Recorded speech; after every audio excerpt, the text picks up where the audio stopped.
Hello guys, আসসালামু আলাইকুম। আমি আজকে এসেছি সিঙ্গাপুরের একটি অত্যাধুনিক রিসোর্ট কমপ্লেক্সে। এটির নাম হচ্ছে মেরিনা বে স্যান্ডস বা সংক্ষেপে MBS। 2010 সালে নির্মিত 57 তলা বিশিষ্ট মেরিনা বে স্যান্ডস বিশ্বের সবচেয়ে ব্যয়বহুল স্থাপনাগুলোর মধ্যে অন্যতম।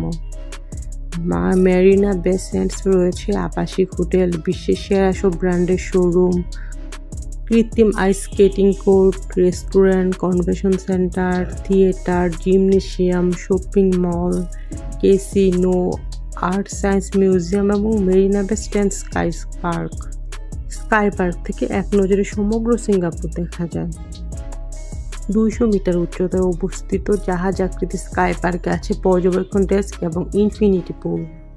যে কোনো দর্শনার্থী স্কাই পার্কের পর্যবেক্ষণ ডেকে গিয়ে সিঙ্গাপুর শহর দেখতে পারলেও কেবলমাত্র এখানে আগত হোটেলের অতিথিরা ইনফিনিটি পুল ব্যবহার করতে পারেন। প্রায় $6 বিলিয়ন নির্মিত মেরিনা বে স্যান্ডস যেন শহরের ভেতর আরও একটি স্বয়ংসম্পূর্ণ শহর। মেরিনা বে স্যান্ডস থেকে রাতে সিঙ্গাপুর দেখতে খুবই অসাধারণ লাগে। প্রতি বছর শুধুমাত্র ইনফিনিটি পুলে সাঁতার কাটার জন্য অসংখ্য পর্যটক মেরিনা বে স্যান্ডসে আসে। এখানে এক রাতের জন্য সর্বনিম্ন রুম ভাড়া $450 বেশি। আবার বুকিংয়ের তারিখ অনুযায়ী রুমের ভাড়া পরিবর্তিত হয়। আমার মনে হয় সিঙ্গাপুরের সবচেয়ে দর্শনীয় ও আকর্ষণীয় স্থান হলো এই মেরিনা বে স্যান্ডস। তো কথা হচ্ছে, আপনারা যদি মেরিনা বে দেখতে চান কীভাবে যাবেন? প্রথমে চলে যেতে হবে আপনাদেরকে সিঙ্গাপুরে। তো আমি তো বাংলাদেশ থেকে গিয়েছি। তো আপনারা যদি যেতে চান, ঢাকা থেকে সরাসরি সিঙ্গাপুরগামী ফ্লাইট রয়েছে। বিমান বাংলাদেশ, মালিন্দো এয়ার, জেট এয়ারওয়েজ এবং মালয়েশিয়াম এয়ারলাইন্স সহ বেশ কিছু বিমান সংস্থার মাধ্যমে আপনারা সিঙ্গাপুর যেতে পারবেন। এয়ারলাইন্স ভেদে খরচ 16 থেকে 25 হাজার টাকার মধ্যেই হয়ে যাবে। সিঙ্গাপুর এয়ারপোর্ট থেকে বিভিন্নভাবে আপনি যেতে পারবেন, মানে MRTতে করেও যেতে পারবেন। মেট্রো রেলের মাধ্যমে ভ্রমণ করলে খরচ কম এবং স্বাচ্ছন্দ্যে পৌঁছানো যায়। চাইলে এয়ারপোর্ট থেকে মেট্রো রেলে চেপে আপনি মেরিনা স্যান্ডসে যেতে পারেন। এছাড়াও সমগ্র সিঙ্গাপুর জুড়ে রয়েছে অসংখ্য বাস সার্ভিস। বাস বা MRT সার্ভিস ব্যবহার করে সহজেই আপনি আপনার পছন্দ মতো গন্তব্যে পৌঁছে যেতে পারবেন।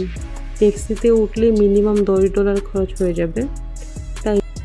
তাই ট্যাক্সির বিকল্প হিসেবে গ্র্যাব ব্যবহার করতে পারেন, এতে কিছুটা খরচ বাঁচবে।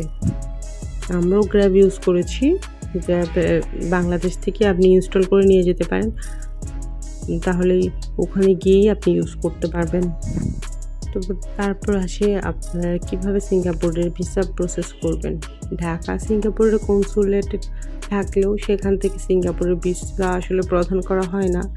ভিসার জন্য আপনাকে অনুমোদিত এজেন্টের সাথে যোগাযোগ করতে হবে এবং অবশ্যই সিঙ্গাপুরে অবস্থানরত কারো কাছ থেকে ভ্রমণের আমন্ত্রণপত্র পেতে হবে, যেটা ইনভিটেশন লেটার বলে। তবে আপনি ট্রাভেল এজেন্সির সাথে যোগাযোগ করলে ওরাই এগুলো ম্যানেজ করে দেয়। আর ভিসা ফি $300 সিঙ্গাপুরিয়ান। আমাদের সিঙ্গাপুরের ভিসা পেতে খুব একটা প্রবলেম হয়নি, খুব সহজে আমরা পেয়ে গিয়েছিলাম। তো আমার কাছে মনে হয় ব্যাঙ্ক স্টেটমেন্ট এগুলো ঠিকঠাক থাকলে খুব একটা প্রবলেম হয় না সিঙ্গাপুরের ভিসা পেতে। তারপর আপনি তো ভিসা পেয়ে গেলেন, সিঙ্গাপুরেও গেলেন, কোথায় থাকবেন? সিঙ্গাপুরে আসলে অসংখ্য আবাসিক হোটেল রয়েছে।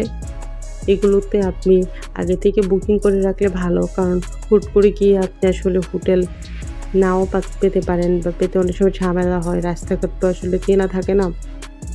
সান্তোস আইল্যান্ড এবং মেরিনা বেতে রাত্রি যাপন আসলে খুবই এক্সপেন্সিভ। সিঙ্গাপুরের মুস্তফা সেন্টারের কাছে মিনি বাংলাদেশ আছে, সেখানে চাইলে আপনি কম খরচে থাকতে পারবেন। এছাড়াও লিটল ইন্ডিয়ার বাজেটের মধ্যে থাকা যায়। তো আপনি চাইলে, আমরা হ্যাবলকে ছিলাম, আপনি চাইলে হ্যাবলক, তারপর মুস্তফা সেন্টার, লিটল ইন্ডিয়া এই এরিয়াগুলোতে যদি থাকেন তাহলে একটু কম প্রাইসে আপনি থাকতে পারবেন। তবে আমার মনে হয় সান্তোসা আইল্যান্ড একটু এক্সপেন্সিভ, বাট যদি আপনি একটানা থাকতে পারেন তাহলে খুব মজা হবে, কারণ সান্তোসা আইল্যান্ড আসলে অসম্ভব সুন্দর, খুবই সুন্দর। যেমন মেরিনা বে একরকম খুব লাক্সারিয়াস, বাট সান্তোসা আইল্যান্ড হচ্ছে নেচার, পাহাড়, মেঘ, খুবই সুন্দর। আপনারা চেষ্টা করবেন ওখানে যেন একটা দিন থাকেন। সিঙ্গাপুর তো সবাই জানে খুব এক্সপেন্সিভ সিটি, তো এখানে খাওয়া নিয়েও মাঝে মাঝে ঝামেলা পড়তে হয়। আপনি যদি সবসময় খুব এক্সপেন্সিভ হোটেলে খান বা বড় রেস্টুরেন্টে খেতে চান তাহলে আসলে খুব খরচ পড়ে যাবে। তো ওখানে কিন্তু সুলভ মূল্য কিছু হকার সেন্টার এবং ফুড কোর্ট আছে, ওখান থেকে যদি আপনি খান তাহলে কম মূল্যে খেতে পারবেন। সিঙ্গাপুরের আকর্ষণের তালিকায় শীর্ষে রয়েছে স্পেকটা। তবে মেরিনা বের আরেকটি আকর্ষণ তো স্পেকটা যে light show and music show হয় সেটা অসম্ভব সুন্দর। এটা মেরিনা বে সেন্টের নিচে রেলিং দেওয়া জায়গা আছে, ওই জায়গাটাতে হয়, খুবই সুন্দর। ওইটা 15 মিনিট ধরে হয়। তো আমার মনে হয় যারা সিঙ্গাপুরে যান অবশ্যই চেষ্টা করবেন এই লাইট শোটা দেখার জন্যে। এই মেরিনা বে হোটেল এবং এই লাইট শোটা খুবই সুন্দর। এই শোটা দুইবার হয়, 7:30-এর দিকে একবার হয়, আর একবার রাত 8টায় হয়। 7:30-এ হয়, 15 মিনিট হয়ে বন্ধ হয়ে যায়, তারপর রাতে 8টার দিকে আবার হয়। আর আপনারা যদি এই লাইট শোটা দেখতে যান তাহলে মেরিলিয়ন পার্কের অপোজিটে থাকবেন, কারণ মেরিলিয়ন পার্ক থেকে দেখলে কম দেখা যায়। আর মেরিলিয়ন পার্কের অপোজিটে যদি থাকেন একদম স্পষ্টভাবে দেখা যায়। হোটেলের ভিতরটা চমৎকার সুন্দর। এখানে আপনারা সব টুরিস্টদেরকে দেখতে পাচ্ছেন। এখানে দেশি বিদেশি নানান দেশের টুরিস্ট একটা মিলন মেলা এখানে।